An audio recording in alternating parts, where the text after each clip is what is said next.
অনেক বেশি জনপ্রিয় একটা চানাচুর মাখার রেসিপি শেয়ার করব আজকে। এটা খেতে একদমই ডিফারেন্ট আর অনেক বেশি মজার হয়ে থাকে। একটা বোলের মধ্যে নিয়ে নিচ্ছি পেঁয়াজ কুচি, টমেটো কুচি, শসা কুচি, সাথে নিয়ে নিচ্ছি ক্যাপসিকাম কুচি। হাতের কাছে না থাকলে এটা স্কিপ করতে পারেন।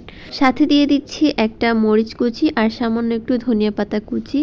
এরপর দিয়ে দিচ্ছি কুচি করে কেটে নেওয়া লেবু আর সামান্য একটু লেবুর রস। 1 চিমটির মতো দিয়ে দিচ্ছি লবণ আর 1 চিমটির মতো দিয়ে দিচ্ছি মরিচের গুঁড়া।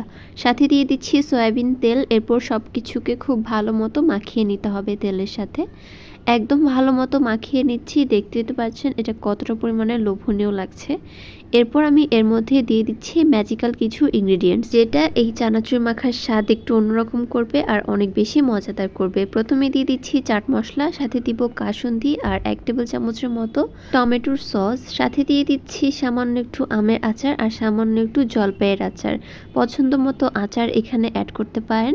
এরপর ভালো মতো মাখিয়ে নিচ্ছি। দেখুন কতটা পরিমাণে লোভনীয় লাগছে এখনই।